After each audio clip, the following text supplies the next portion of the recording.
I think gold could certainly continue to move, and without silver, with silver continuing to lag, ultimately, there's a 90% correlation through all of history between gold and silver.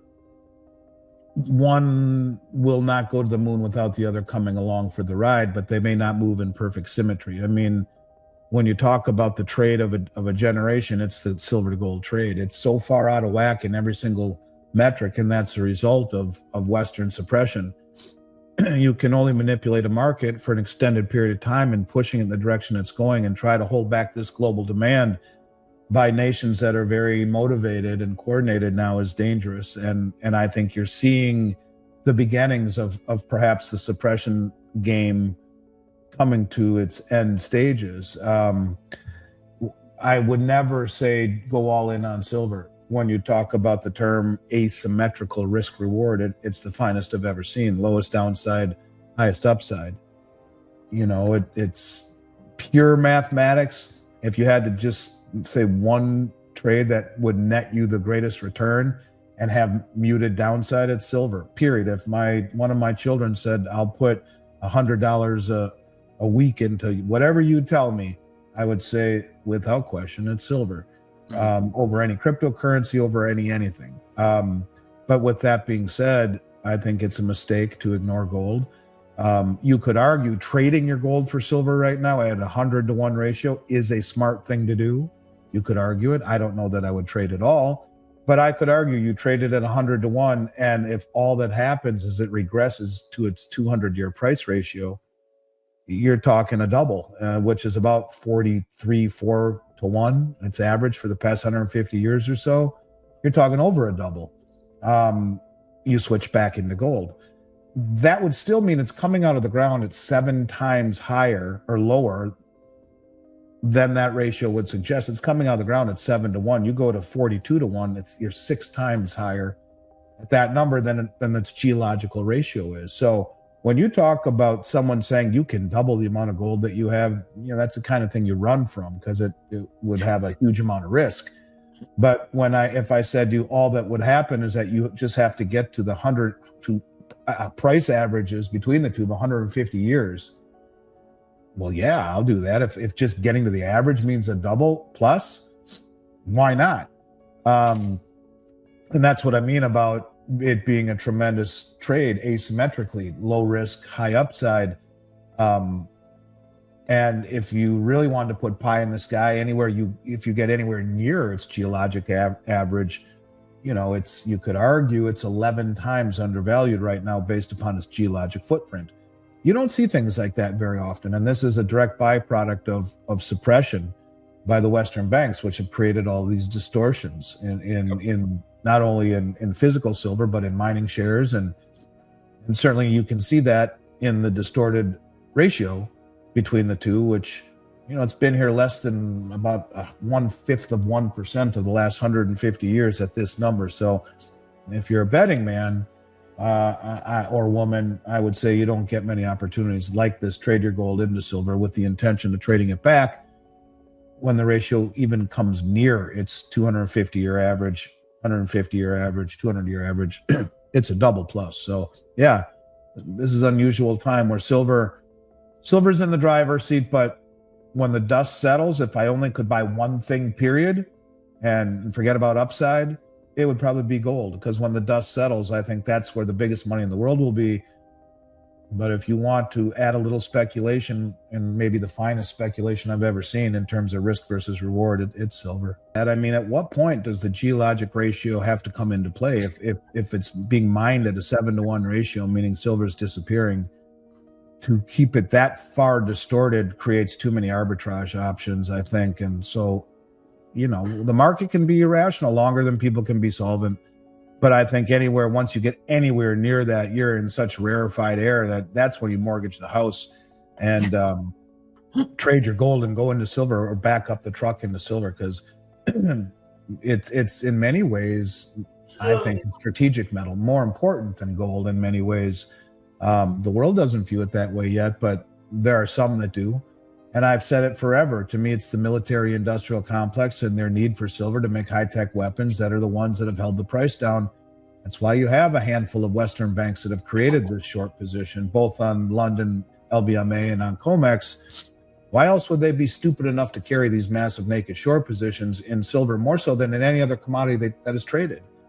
It's because they need them to make high-tech weapons to blow up, countries like the Ukraine, and that same military industrial complex, aka BlackRock, gets all the reconstruction contracts. I mean, it's a game that they've been playing for a long time, and they took silver out of the Silver Institute numbers of supply and demand. So we don't realize that there's 500 ounces in the Tomahawk cruise missile and all of the high-tech weaponry, tons of it. So if they're going to make this stuff to fund war, perpetually, well, you got to step on the canary, and that's, the price of silver.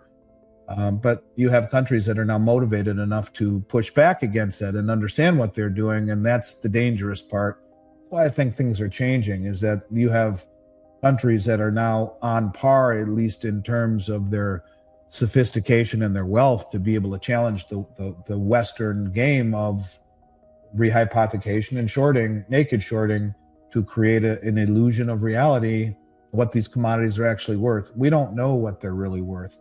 We don't know what that ratio really should be, because it's been controlled for too long by the interests of I believe, the military-industrial complex. There will come a time if something like, and I've heard about this solid-state battery for a while now, where you see a battle between the industrials and the hedge funds or the bullion banks, where the industrials say, screw it, just get it, buy it, we need it.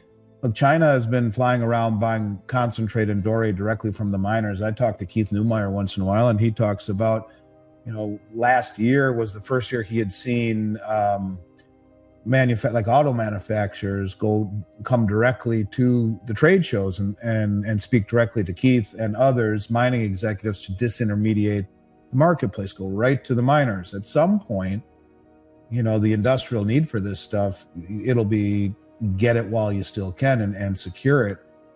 Silver is what's called inelastic, because if you only need a tiny little bit to make your iPhone work or your flat screen TV, well, it doesn't matter how high the price goes, you pass that on. But if you're only talking pennies per unit, well, if it's not 10 cents per unit, yeah, it's gone up, but it's such a small part of the entire cost that it's not that big of a deal. When you start talking things like this, where there's that much silver used in every battery, yeah, it becomes more of an issue. So this is why naked shorting silver at a time when the industrial demand is growing, not only that, the monetary recognition by much of the world, its military needs, its plurality in uses.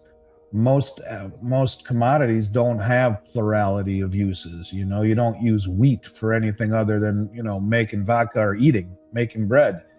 How did I put vodka there first is the question.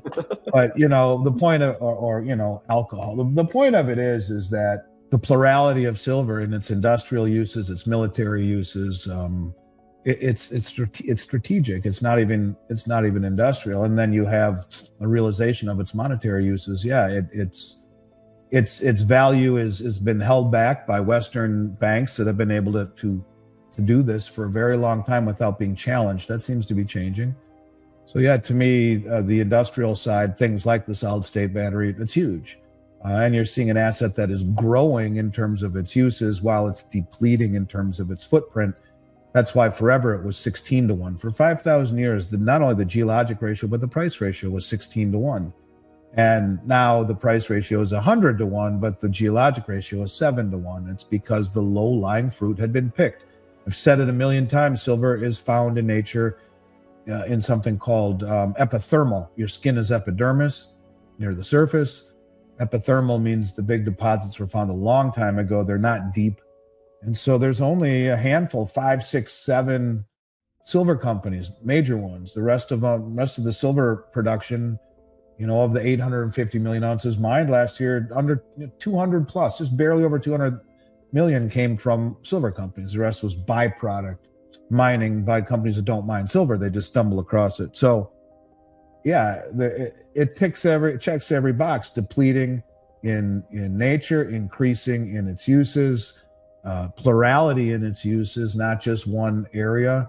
And I think recognized by the world after being held down for a long period of time by the West, which it could be the undoing of some of the biggest banks in the world if all of a sudden this gets really, really interesting. So who knows how far we are away from that? But yeah, you don't see opportunities like this very long, but it's a pain in the ass because it's counterintuitive. It's movements, the continued suppression. It's these are some powerful people, and they've been able to keep the ball, up in the air for a long time. Will they be able to continue? Who knows?